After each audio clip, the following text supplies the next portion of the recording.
आदाब, नमस्कार। मैं वसीम अख्तर और आप देख रहे हैं द लीडर हिंदी। वक्फ संशोधन बिल लोकसभा के बाद राज्यसभा में पास हो चुका है। अब ये मंजूरी से बस एक कदम दूर है। ये बिल अब राष्ट्रपति के पास भेजा जाएगा और वहाँ से हरी झंडी मिलते ही ये लागू हो जाएगा। जिस तरह से भारतीय जनता पार्टी की कोशिशें थीं वो लोकसभा से राज्यसभा तक कामयाब हो चुकी हैं। सत्ता पक्ष ने इस बिल को पास करा लिया है। विपक्ष की तरफ से विरोध हुआ था, लेकिन वो विरोध किसी काम नहीं आया है। लेकिन जिस तरह से इस बिल पर लोकसभा और राज्यसभा में बहस हुई है, उससे ये साफ संकेत मिले हैं कि अभी ये मामला ख़त्म नहीं होगा। संसद के बाद अब ये बहस और एक तरह से अगर हम देखें तो इस बिल का विरोध सड़क तक जाएगा। सड़क पर क्या होगा वो अभी हम नहीं कह सकते, लेकिन जिस तरह से इस पर देश भर में विरोध प्रदर्शन हुए हैं, आवाज़ें उठी हैं।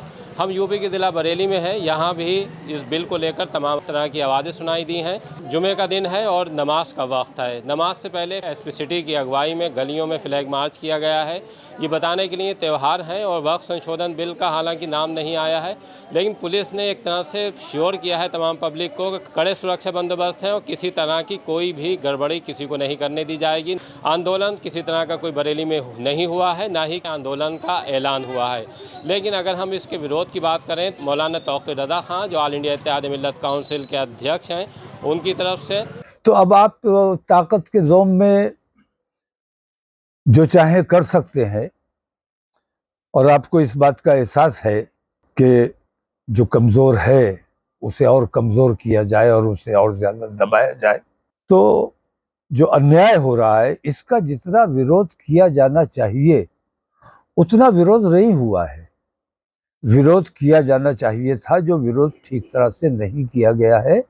लेकिन हम किसी भी कीमत पर ऐसे किसी बिल को मंजूरी नहीं दी जा सकती, ऐसे किसी भी चीज़ का समर्थन नहीं किया जा सकता जो संविधान के दायरे से बाहर है।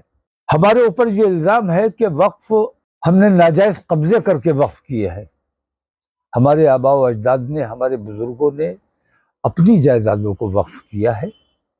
और कितने बादशाहों ने, वो बादशाह जो झूठ बोलकर वोट की भीख मांगकर बादशाह नहीं बने थे, उन्हें कभी किसी को हिसाब नहीं देना था, लेकिन उन्होंने हमेशा न्याय किया। उन्होंने कितने मंदिर बनवाए, उन्होंने कितने मंदिरों को जायदादें दी। आप उल्टा जायदादें छीनने का काम कर रहे हैं। तो आपको देखना चाहिए कि आप क्या कर रहे हैं। विरोध तब किया जाए ना जब विरोधियों की कोई बात सुनी जाए, मानी जाए। हम जो बात कह रहे हैं, आपने तो ये तय कर लिया है कि मुसलमानों को सताना है, मुसलमानों की कोई बात नहीं सुननी है, मुसलमानों का कोई एतराज दर्ज नहीं करना है। और मुसलमान जितना चीखे चिल्लाए उतना उनको लाभ हो रहा है कि हिंदू समाज को दिखाने को उनको मिल रहा है कि देखिए हम मुसलमानों को कितना सता रहे हैं। ये जो तरीके हैं ये अच्छे नहीं है। वक्फ से उन्हें कोई हमदर्दी नहीं है। सिर्फ वक्फ की जो जमीनें हैं उन पर उनकी गंदी निगाह है, इसके अलावा कुछ नहीं है। जो पूर्व मंत्री हैं, भारतीय जनता पार्टी के राष्ट्रीय कोषाध्यक्ष हैं राजेश अग्रवाल, उन्होंने भी इस बिल पर बोला है। वो बरगलाया जा रहा है। हमने कहीं पर भी वक्फ में कोई संशोधन नहीं किया है। वक्फ की अपनी दी हुई जमीन को हम अल्लाह के नाम पर देते हैं और उन मतलूमों को, उन गरीबों को, उन बच्चों को, उन महिलाओं को जो समाज में बहुत गरीब हैं, उनकी बहबूदी के लिए, उनकी अच्छाई के लिए, उनके उन्नतीकरण के लिए दिया जाता था। लेकिन इसका दुरुपयोग किया गया। लाखों लाखों करोड़ रुपए की जमीन इन लोगों ने खुर्द-बुर्द की है। और इसीलिए एक ऐसा ग्रुप, वो ग्रुप जो इससे अपनी कमाई करता था, और जैसा अभी मुझसे कहा आपने कि बरेली में अगर आंख उठाकर देखोगे तो बहुत सारे ऐसे स्थान हैं, पता आपको भी है, मैं बोलूंगा नहीं, लेकिन जहां पर जो है इन सबके अवैध कब्जे, इस वक्फ के नाम पर लूटा जाता है, इस वक्फ के नाम पर जो है वो दुरुपयोग किया जाता है। तो इसको लाने की आवश्यकता पड़ी और भारतीय जनता पार्टी ने बहुत ईमानदारी के साथ इसको लाया। क्यों नहीं कर रही है ताकि जो भ्रांतियां हैं जिस तरह से लोग भड़का रहे हैं वो चीजें खत्म हो जाए? नहीं नहीं, गलत है आपका कहना। सरकार ने एक एक कॉमा और फुल स्टॉप को स्पष्ट किया है, तभी तो लोकसभा में पास हो पाया और राज्यसभा में पास होगा। इसका पूरा प्रत्यक्ष उदाहरण आदरणीय प्रधानमंत्री जी इस समय विदेश के दौरे पर हैं। उन्हें पता है, विश्वास है कि जनता जो है और जनता के वहाँ पर नॉमिनीज जो करके वहाँ बैठ गए हैं, वो कोई भी हो, वो इसको रोक नहीं सकते।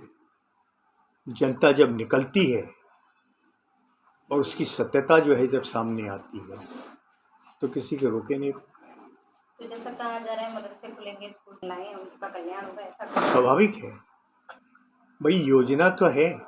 आप योजना नहीं बनाओगे, अगर आप घर में अगर खाना बनाते हो तो आपको पहले से सोचना तो पड़ेगा कि आज रोटी खाना है, पराठा खाना है, उसकी व्यवस्था करनी पड़ेगी। आज आपको कौन सी सब्जी बनानी है उसकी व्यवस्था पहले से करनी पड़ेगी। जब सामने आ जाएगा तभी तो पेट भरना शुरू होगा। आप बिल पढ़ के देखिए, कहीं पर भी किसी के भी धर्म के अंदर इस बिल को जो है वो इतनी संभाल के रखा गया है कि कहीं मुस्लिम्स का कोई अहित ना हो।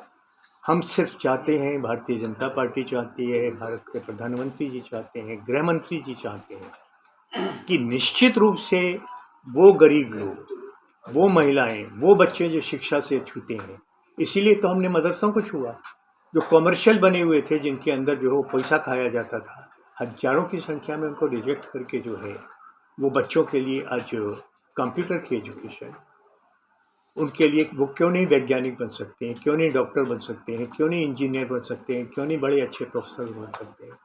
भारतीय जनता पार्टी ने संशोधन करके जो है वो IAS, IPS और PCS के उसमें एक पेपर को इंट्रोड्यूस किया जिसमें आप उर्दू में भी जो है वो अपना लिख सकते हैं। तब से कितनी बड़ी संख्या बढ़ी है। अभी इसके बिल में जो है वो ये नहीं कहा है कि हम आपकी रोज़मर्रा की चीज़ों में इंटरफेयर कर रहे हैं। हमने उसमें जो आर्थिक पक्ष है उसके एडमिनिस्ट्रेशन की बात की है और ये कोई बुरी नहीं है। आज अगर आप देखें तो कोई ऐसा डिपार्टमेंट नहीं है जिसके अंदर इंटरनल ऑडिट नहीं होता है। अगर इंटरनल ऑडिट नहीं होगा तो कैसे पता लगेगा? आप ही चेयर पर बैठे हैं, आप किसको दे रहे हैं, कहाँ दे रहे हैं, कैसे दे रहे हैं। मैंने कहा 29 लाख एकड़ जमीन इन्होंने बांट दी। मौलाना शहाबुद्दीन रज़वी के साथ अगर हम और भी बहुत से नाम बता सकते हैं जिन्होंने इस बिल को लेकर अपनी राय रखी है। वक्फ संशोधन बिल राज्यसभा में पास हो चुका है। मैं हुकूमत का शुक्रिया अदा करता हूं और मैं भारत के तमाम शहरियों को मुबारकबाद पेश करता हूं और फिर मैं आम मुसलमानों को यकीन दिलाना चाहता हूं कि वक्फ संशोधन बिल से किसी को कोई ख़तरा नहीं है। हमारी तमाम मस्जिदें, मदरसे, खानकाहें, ईदगाहें, कब्रिस्तान, इन तमाम मजहबी मकामात को किसी तरीके से कोई ख़तरा लाहिक नहीं है। हाँ, ख़तरा उन लोगों को है जो भूमाफिया टाइप के हैं और उन्होंने वक्फ की करोड़ों रुपए की संपत्ति दबा रखी है और उसकी आमदनी अपनी पॉकेट में रखते हैं, जबकि होना ये चाहिए था कि उससे होने वाली आमदनी गरीब और कमज़ोर मुसलमानों पे खर्चा की जाती, उनके उत्थान के लिए ये काम होता, मगर ऐसा न करके उन्होंने अपनी ज़ाती आमदनी का ज़रिया बना लिया। ये वक्फ संशोधन बिल गरीब मुसलमानों के सामाजिक और आर्थिक उत्थान में एक नया इनकलाब साबित होगा। अभी तक जो इस बिल को लेकर बरेली की बात करें तो बरेली में किसी तरह का कोई धरना प्रदर्शन, विरोध प्रदर्शन या यहाँ तक कि को लेकर अभी कोई ज्ञापन भी अफसरों तक नहीं पहुँचा है। अफसर पूरी तरह से नज़र रखे हुए हैं कि कोई किसी तरह की इस बिल को लेकर बदअमनी जैसी कोई बात हो सकती है। जुमे की नमाज को लेकर पुलिस अलर्ट मोड पर है और वक्फ बिल जब से आया है तब से लगातार यूपी में उत्तर प्रदेश पुलिस है वो एक्शन में दिख रही है और लगातार जो संवेदनशील इलाके हैं उनमें रूट मार्च भी किया जा रहा है। ऐसे में एसपी सिटी मानुष मारिक हमारे साथ मौजूद हैं, उनसे जानेंगे किस तरीके से जो यहाँ का जो पूरा जो उन्होंने खाका खींचा है, किस तरीके से तमाम जो इलाके कवर कर रही है Bareilly police. Sir, Bareilly police लगातार अलर्ट मोड में है, जैसे शासन से आदेश भी आया है, तो किस तरीके से देखा जा रहा है इस पूरे जो वक्फ संशोधन के बाद को माहौल? अभी नवरात्रि का पर्व चल रहा है, रामनवमी भी आ रही है और आज जुमे की नमाज़ है। इसी को दृष्टिगत रखते हुए पूरे शहर में जितने भी भीड़भाड़ वाले इलाके हैं, बाज़ार के एरियाज़ हैं, वहाँ पर पुलिस द्वारा फ्लैग मार्च किया गया है। बरेली शहर के अंदर एक कंपनी पीएसी डिप्लॉय की गई है और जितने भी सेंसिटिव एरियाज़ है वहाँ पर प्रॉपर पुलिस फोर्स का डिप्लॉयमेंट किया गया है। इसी के साथ साथ जितने भी थाने हमारे हैं उनको एरिया वाइज सेक्टर्स में डिवाइड किया गया है और मोबाइल क्लस्टर्स ऐसे बनाए गए हैं जहाँ पर जितने भी हमारे फोर्स के अधिकारी हैं, एसएचओज़ हैं, चौकी इंचार्ज हैं, सीओज़ हैं, वे सभी भ्रमणशील हैं और बरेली शहर में ऐसी कोई बात नहीं है, संपूर्ण शांति है और लॉ एंड ऑर्डर की कोई समस्या नहीं है। सुन्नी बरेलवी मुसलमानों का मरकज़ है। दरगाह आला हज़रत उसके सजादा नशीन मुफ्ती मोहम्मद एहसन रज़ा कादरी एहसन मियाँ भी इस बिल पर बोले हैं। उन्होंने भी इस बिल को लेकर बहुत कुछ कहा है। इसी तरह दरगाह ताजुश्शरिया के सजादा नशीन काजी हिंदुस्तान मुफ्ती अज़द रज़ा खान अज़द मियाँ ने भी उलमाओं के साथ मीटिंग की है। उन्होंने भी इस बिल को गलत ठहराया है, बहुत सी बातें कही हैं। उलमा ने भी इस मीटिंग में विचार रखे हैं। कुल मिलाकर इस मीटिंग का लब्बुलवाब भी यही निकला है कि मुसलमान किसी भी तरह से इस बिल को कबूल करने के लिए तैयार नहीं है। अब उनका आगे कदम क्या होगा उसके लिए इंतजार करना होगा। वक्फ संशोधन बिल पास होने पर बरेली में मेरा हक फाउंडेशन के अध्यक्ष फरहत नकवी के आवास पर भी खुशी का इजहार किया गया। उन्होंने इस बिल की हिमायत की है। इस मौके पर युवाओं ने उन्हें मिठाई खिलाकर अपनी खुशी का इजहार किया। आज चूंकि जुमे का दिन था, इस वजह से पुलिस ने सतर्कता दिखाई है। फ्लैग मार्च हुआ है।